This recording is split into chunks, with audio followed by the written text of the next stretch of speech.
দেখো এটা বুঝতে পেরেছো তো, দুটো প্রসেসে করা হয়েছে।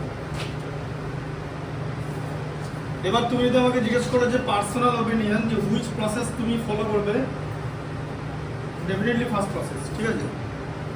বুঝতে পারলে? সেকেন্ড প্রসেসে ভুল হওয়ার চান্স আছে। সে শোনো, এবার একটা কথা বলি, ফার্স্ট প্রসেসে কি ভুল হওয়ার চান্স নেই? স্টুডেন্ট যদি মনে করে একটা অঙ্ক ভুল করে দেবে, তাহলে সেখানে ভগবানের কারোর ক্ষমতা নেই সেটা ঠিক করবে। কিন্তু যদি জিজ্ঞেস করো যে দুটো প্রসেসের মধ্যে কোনটা মিস্টেক প্রোন, তাহলে সেকেন্ড প্রসেসটা মিস্টেক প্রোন প্রসেস, ঠিক আছে? দুটো ইন্টারেস্ট অ্যাড করতে হবে, এখানে অনেক সময় ভুল হয়ে যেতে পারে। আর ফার্স্ট প্রসেসটা তুলনামূলকভাবে ইজিয়ার, মানে মিস্টেক হওয়ার চান্স কম। এবার তুমি যদি এখন সংখ্যাতেই 0 বসিয়ে দাও, 8-এর জায়গায় 7 দেবো, তাহলে কিছু করার নেই। তাহলে সেখানে যে কোনো প্রসেসই, মানে তাহলে তোমার নাম লিখতেও ভুল হতে পারে। আর যদি ভুল করা সব থাকে না, একটা স্টুডেন্ট ধর ভুল নাম লিখলো, এরকম স্টুডেন্ট আছে। সো ওটা কিছু করার নেই। বার্ষিক 10% চক্রবৃদ্ধি হার সুদে, হ্যাঁ কোন আসলের, তাই ভাই কোন আসলের, কোন মানে আসলের পরিমাণ বার করতে হবে। আচ্ছা, আর এর ভ্যালু কত? বার্ষিক বলেছে, মানে 10/1 মানে 10, তাই তো? আর টি এর ভ্যালু মানে কতবার নেব, তাই তো? 3 বার নেব, কারণ বার্ষিক বলে আমি 3 বছরে 3 বারই সুদ নিতে পারবো, এবং প্রত্যেকবার দুটো সুদ নেওয়ার সময়ের মধ্যে সেম ডিফারেন্স থাকবে, 1 বছর 1 বছর 1 বছর, 1 বছর করে গ্যাপ আছে, তাই টি এর ভ্যালু 3 এখানে বসিয়ে দিতে পারবো। আচ্ছা, কোন আসলে চক্রবৃদ্ধি সুদ 2648 হবে, তাই হিসাব করে লিখি। সেম প্রসেস, আগের অঙ্কটার মধ্যে অঙ্কটা এটাও তাই, যে আমরা কি করবো, প্রথমে অ্যামাউন্ট বার করে নেবো, p into 1 plus r by 100 whole to the power t, p into 1 plus 10 by 100 whole to the power 3, এই যে r এর ভ্যালু 10 বসালাম, p into 1 plus এই যে কেটে দিলাম 1 এর 10 whole to the power 3, 1 পূর্ণ 1 এর 10 মানে p into 11 10, তো কতবার 11 10 লিখবো? 3 বার লিখবো, তো whole to the power 3 আছে তো। আচ্ছা, 11 স্কয়ার কত জানো? 11 কিউব 1331, ঠিক আছে? 11 কিউব হচ্ছে 1331, 12 যদি দিয়ে দেয়, 12 কিউব হচ্ছে 1728, ঠিক আছে?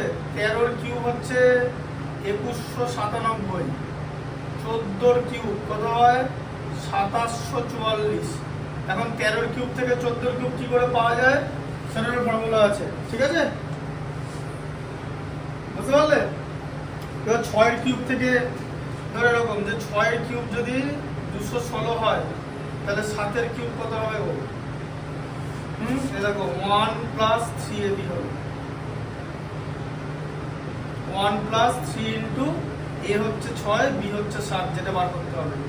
1 plus 3 6 18 আর 7 18 126, মানে 127 যোগ করতে হবে, মানে এর সঙ্গে 127 যোগ হয়ে যাবে, কত হয়ে যাবে? 343 হয়, মানে ওই যে এটা 1 plus 3b plus আগের কিউবটা, বুঝলে? মানে a cube plus 1 plus 3b, b কিউবটা বার করতে হবে, এটা একটা ফর্মুলা। হ্যাঁ, 1 plus 3b এক করে পরের কিউবটা পাই, প্রত্যেকবার তাই হবে। এগুলো হচ্ছে স্মার্ট প্রসেস, জানতে হবে। এবার এগুলো না বুঝে করতে হবে। এবার তুমি তাহলে 1 plus 3b না করে উল্টো পাল্টা কিছুটা করে দিলে কেটে যাবে। এবার বুঝতে পারছো, এগুলো না প্র্যাকটিস করতে হবে, যত বেশি প্র্যাকটিস করবে তত। এগুলো হচ্ছে স্মার্ট মেথড। 1331। এবার তুমি আমাকে জিজ্ঞেস করে যে কতটা মন আমার মুখস্থ, তুমি আমাকে জিজ্ঞেস করে যে 29 এর কিউব, 29 এর কিউব কত? 29 এর কিউব 29 এর কিউব 24389, 24389, 29 এর কিউব, ঠিক আছে? দেখে নি একবার 29 এর কিউব, দেখো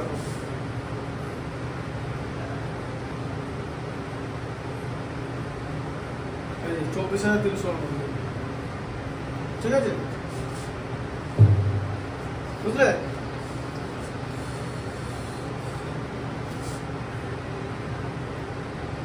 আচ্ছা, এবার দেখো 1331 ইন্টু পি, মানে পি বাই 1000, এটা ছিল হচ্ছে সবৃদ্ধি মূল, তো তাহলে আমি যদি সব সমূল চক্রবৃদ্ধি থেকে আসলটা বাদ দিয়ে দিই আমি সিআই পাবো তো, হ্যাঁ চক্রবৃদ্ধি সুদ পাবো তো।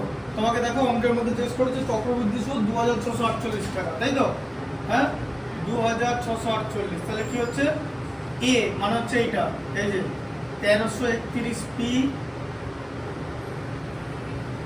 বাই 1000 মাইনাস আসল মানে পি ইকুয়াল টু কত 2648।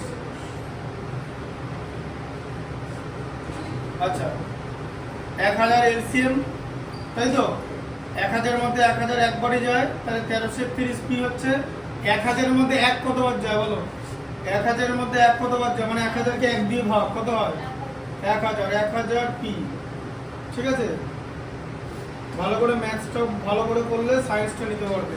আর বলে যে কেন সায়েন্স ছাড়া কি অন্য কিছু করা যাবে না, সব করা যাবে, কিন্তু কোথাও না কোথাও গিয়ে দেখবে যে একাডেমিক্সে গিয়ে দেখবে যে কোথাও না কোথাও একাডেমিক্সে যে কোনো একটা স্টেজে ঠিক যে কোনো একটা স্টেজ তোমার ঠিক ম্যাথস চালাচ্ছে। কোনো না কোনো দিন তুমি সকালবেলা বন্ধ করে বুঝতে পারবে যে অঙ্কের জন্য এটা হবে না, অঙ্কটা যদি জানতাম তাহলে হবে না, যে কোনো কোথাও না কোথাও লাগবেই।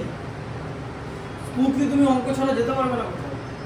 যদি ভাবে যে আমি বাংলা নিয়ে পড়বো এরকম চলে যাবো, যেতে পারবে না, অসুবিধা হবে। কিন্তু যখন অসুবিধা হবে তখন কিন্তু চাপ হয়ে যাবে, তাই না, বুঝলে ব্যাপারটা। আর অঙ্ক ছাড়া যদি জিজ্ঞেস করে যে একাডেমিক্সে কি যাওয়া যাবে, ডেফিনেটলি যাওয়া যাবে, অঙ্ক ছাড়া হয়, কিন্তু খুব লিমিটেড জায়গা, সেখানেও কিন্তু কম্পিটিশন আছে। হ্যাঁ, এই যে ধরো একটা কোম্পানি খুললো, একটা অফিস ভাড়া করলো, কমার্শিয়াল জায়গা, ওকে একটা স্কোয়ার ইঞ্চিতে মানে স্কোয়ার ফুটে ইনকাম করতে হবে, তাহলে অফিসে ভাড়া দিতে পারবে না, কোম্পানি উঠে যাবে। কারণ অফিস খোলার আগে ওর বিজনেসটা পুরো একদম চক আউট করে নিতে হবে, পুরোটা শর্ট করে নিতে হবে। একটা যদি এখানে ভুল হলো মানে অডিট থেকে শুরু করে সব, এবার অডিট এটা কারা করে, চার্টার্ড অ্যাকাউন্টেন্টরা করে, সেখানেও পুরোটা ম্যাথামেটিক্স। বিজনেস মানে পুরোটা ম্যাথামেটিক্স। হ্যাঁ, যে ধরো তুমি মানে ধরো কেউ ফুচকা বিক্রি করছে সাপোজ, ঠিক আছে, তো এরকম বলবে যে কেন ফুচকারও বিরাট ফ্র্যাঞ্চাইজি হয় কিন্তু,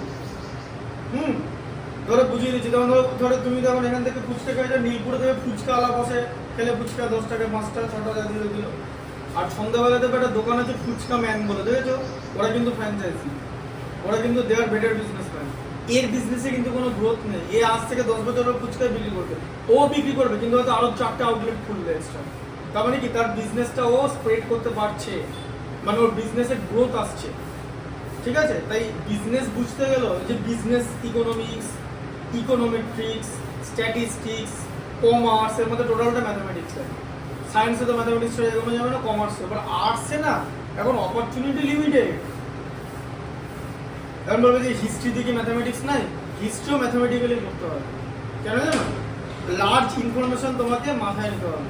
তুমি যদি নাম মনে রাখো যে অশোক এরকম সময় জন্মেছিলেন, এইখান থেকে এই বিসি, তাহলে এই সময় কন্টেম্পোরারি সিভিলাইজেশন কি ছিল, ওই বিসি এই বিসিতে কি কি হচ্ছিল, এই সময়তে কোথায় কি হচ্ছিল, তবে তুমি ডিলিট করতে পারবে তো। নাহলে অশোক পড়ে সকালবেলা ঘুম থেকে উঠে ভুলে যাবে, রাত্রেবেলা যে কি অশোক করেছিলে অশোকের বাবার নামও মনে থাকবে। হ্যাঁ, ওই পুষ্যমিত্র শুঙ্গ বংশ নামটা, ঠিক আছে, ওটাও মনে থাকবে না, পুষ্যমিত্র শুঙ্গই, তাহলে কি শুঙ্গমিত্র পুষ্য হতে পারে, আমি জাস্ট বললাম, আমি জানি না এটা অ্যাকচুয়ালি কি, ঠিক আছে, but it's a difficult one, এটুকুনি জানি। হ্যাঁ, আর হিস্ট্রি হচ্ছে আমার একটা সাবজেক্ট, সব থেকে বেশি ইনসিডেন্ট আছে হিস্ট্রি, মানে human history, history of the human kind. তোমাকে একদম ওই Homo habilis, Homo erectus, Homo sapiens ওখান থেকে পড়তে হবে। সো অনেক লার্জ ইনফরমেশন তোমাকে কন্টেন্ট করতে হবে, ইটস ভেরি ডিফিকাল্ট, তাই হিস্ট্রিও সায়েন্টিফিক্যালি পড়তে হবে, সোজা কথা, বুঝতে পারলে। তাই তুমি জিওগ্রাফির মধ্যেও সায়েন্স আছে। হ্যাঁ, জিওগ্রাফিও তোমাকে জিজ্ঞেস করবো না নদীর উপনদীর নাম কি, ধরো যেরকম জিজ্ঞেস করো যে আমি এই ল্যাটিটিউড থেকে ওই ল্যাটিটিউডে যাবো, তাহলে এর মধ্যে টাইমের কি, টাইম জোনের মধ্যে কি ডিফারেন্স হবে, ঠিক আছে, বা ইন্ডিয়া থেকে অস্ট্রেলিয়া কেন 4 আওয়ার্স পেছনে, ঠিক আছে, বা কত ডিগ্রি পেছনে, ল্যাটিটিউড লংগিটিউডের ডিফারেন্স, এগুলো প্রচুর কিছু আছে। তাহলে প্রত্যেকটা সাবজেক্টে কিন্তু ম্যাথামেটিক্স কিন্তু বেশি, কম্পিউটার ম্যাথামেটিক্স ছাড়া হবে না। এই artificial learning, artificial intelligence, machine learning, robotics, what ever, mathematics ছাড়া হবে কি, তাই ম্যাথামেটিক্সটা ভালো করে শিখতে হবে। ম্যাথামেটিক্স এগুলো সব বেস, তাই তুমি যদি ম্যাথামেটিক্স ছাড়া আর্টস নিয়ে একাডেমিক্সে যাও, কোনো না কোনো জায়গায় বিপদে পড়বে, কারণ যে বিপদে যখন পড়বে তখন কিন্তু মুশকিল, তখন কিন্তু হ্যাঁ টিচার তোমাকে আবার বলে দিচ্ছে, তাহলে কি টিচার পড়াবে না? টিচার তো পড়াবেই, টিচার পড়াবে, টিচারের তো কোনো অসুবিধা নেই, টিচারের প্রফেশনে ওটা পড়ানো। কিন্তু তুমি কতটা নিতে পারবে সেটা একটা ব্যাপার আছে। তার কারণ তুমি অলরেডি হয়তো 4-5 বছর হয়ে যাবে যে ম্যাথামেটিক্স ছেড়ে এসছো, সেই সময় তোমার ব্রেনে প্রসেস করতে কিন্তু ডিফিকাল্ট হয়। সেই দায়িত্বটা কিন্তু টিচার নেবে না, বারবার বলে দিচ্ছি। ব্রেনে প্রসেস করার দায়িত্ব স্টুডেন্টের। কারণ তোমার ব্রেনে তুমি এখন কি ভাবছো, ঠিক আছে, ধরো আমি তোমাকে একটা অঙ্ক বোঝাচ্ছি, তুমি ভাবছো তুমি স্কুলে গিয়ে বন্ধুদের সঙ্গে কি কি গল্প করবে, সাপোজ, তাহলে তো তোমার তো অঙ্কটা বোঝানো যাবে না। তাই তোমার ব্রেনের প্রসেসিংটা কিন্তু আমি জানি না। আমি শুধু একটা কিছু জিনিসই জানি যে অঙ্ক করার সময় যদি অঙ্ক ব্যতীত অন্য কোনো জিনিস আমরা ভাবনা চিন্তা করি তাহলে অঙ্কটা হবে না, ওইটা হবে। এবার কে কি ভাবনা চিন্তা করবে সেটা জানা না আমার বিষয়বস্তু না। তার তার এমন এরকম ভাবনার পরিধি, আমি কি করে জানবো কে তুমি কি ভাবছো? বুঝতে পারলে ব্যাপারটা? তাই ব্রেনের প্রসেসিং এর দায়িত্বটা আমার না। আমার দায়িত্বটা হচ্ছে একটা ম্যাথামেটিক্স কতটা মানে ইজিয়েস্ট আন্ডারস্ট্যান্ডেবল ওয়েতে বোঝানো, সেই পর্যন্তই আমার কাজ শেষ। কার্ড অ্যান্ড ফলস, ঠিক আছে, পর্দা পড়ে যাবে। এরপর কিন্তু rest will be done by you. The ball is in your court. এবার তোমার কোর্টে বল, দেখতে হবে তুমি কতটা বেটার প্রসেস করলে। তোমার যদি মনে হয় প্রসেস করতে ভিডিও 3 বার দেখতে হবে, 3 বার। যদি দেখতে হবে 4 বার 4 বার, 10 বার হলে 10 বার। আমরা এরকম অনেক জিনিস আছে ভিডিও বুঝতে পারি না, ম্যাথামেটিক্সের ভিডিও আছে, লাইটের ভিডিও, যে লাইট একটা হেভি অবজেক্টকে বেন্ড, অবজেক্টের পাশ দিয়ে লাইট গেলে সেই লাইটের যে স্ট্রেট লাইনের যে ওইটা লাইটের যে স্ট্রেট লাইন সেটা নাকি বেন্ড হয়ে যায়, ঠিক আছে, হেভি অবজেক্ট, হেভি জন্য হাতি না, অনেক বড় বড় অবজেক্ট, সূর্য থেকেও বড়, ঠিক আছে। তো সেই ধরনের ম্যাথামেটিক্স আছে, আইনস্টাইনের ফর্মুলা আছে, গসের থিওরেম আছে, বায়োসাভার্ট আছে, এরকম অনেক কিছু আছে। এবার ব্যাপারটা হচ্ছে যে হ্যাঁ এখন বলবে ইন্টেলিজেন্স কি কোনো ম্যাটার করে না, ইন্টেলিজেন্স ম্যাটার করে, তো সেটা হচ্ছে একটা ম্যাথামেটিক্স প্রসেস করতে ইন্টেলিজেন্স ম্যাটার করে। কিন্তু তারপরেও এখানে একটা কথা আছে, যদি 100% কনসেন্ট্রেশন কোনো স্টুডেন্ট ডেডিকেটেডলি মানে পুট করে তাহলে কিন্তু সে পারবে। হ্যাঁ মানে শুধুমাত্র মানে আমি নিজেকে ধরে নিচ্ছি বোকা দিয়ে আমি আর পারবো না, দেন ইট মানে এটা একটা এক্সকিউজ হয়ে যাবে যে আমি বোকা তাই আমি পারি না, যদি তুমি অ্যাকচুয়ালি পরিশ্রম করি, ব্যাপারটা এটি দাঁড়াবে। ঠিক আছে, যদি এরকম হয় যে না আমি প্রতিদিন অঙ্ক প্র্যাকটিস করলাম বসে মেঝে, আমি পরিশ্রম করলাম, I put enough level of concentration still আমি 60 পেলাম, এরকম হতেই পারে না, আজ পর্যন্ত হতেই পারে। এই যে তুমি ভাবছো না যে যদি আমি সারা বছর পরিশ্রম করি, রেগুলার অঙ্ক প্র্যাকটিস করি, কোশ্চেন ব্যাংক করি, টেস্ট পেপার করি, তাহলে আমি যদি অঙ্কে 50 পেয়ে জিনিসটা আজ পর্যন্ত হয়নি, তুমি 90 করো, এই কেসটা আজ পর্যন্ত হয়নি। তুমি যদি একটা অঙ্ক 4-5 বার প্র্যাকটিস করো না, তোমার ব্রেনে মানে এই নাম্বারটাকে দেখি আমার এটা অনেকক্ষণ আগে হয়ে গেছিলো 1331, ঠিক আছে। এবার সেখান থেকে যদি আমি এখানে 1000 পি বাদ দিই 331 হবে, দেখো, ঠিক আছে, এই যে এই 3টে জিরো এটার সঙ্গে অ্যাড হয়ে যাবে, কিন্তু এটাকে এরকম করার এখন দরকার নেই, এটাকে এভাবে রাখবে, ঠিক আছে।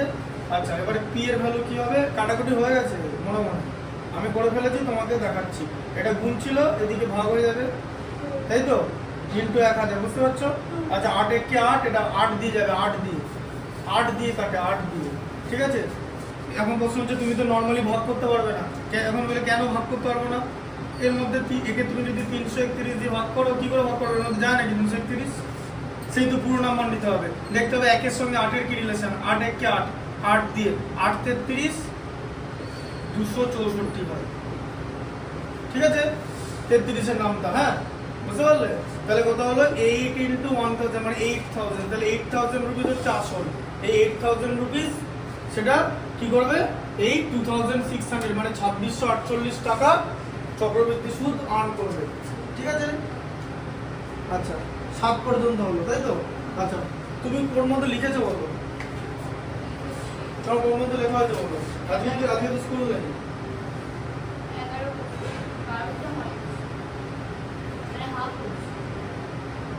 আচ্ছা ঠিক আছে, 12 পর্যন্ত হয়েছে তো, 12 কি শেষ হয়েছে? আচ্ছা ঠিক আছে, 12 অঙ্কটা শেষ করো, চলো তো ব্যাপারটা। তাই কে কি ভাবছে সেটা কোনোদিন বলা যাবে না, সেটা আমার লুক আউট না। আমি যদি এখন ওটা ভাবতে বসি যে তুমি কি ভাবছো, তাহলে আমার অঙ্কটা বোঝানো হয় না, আমি ভাবছি ও কি ভাবছে, কি ভাবতে পারে, এবার কে কি ভাববে সেটা খুব ডিফিকাল্ট। 100টা স্টুডেন্ট 1 লক্ষটা স্টুডেন্ট 1 লক্ষ রকম জিনিস ভাবতে পারে।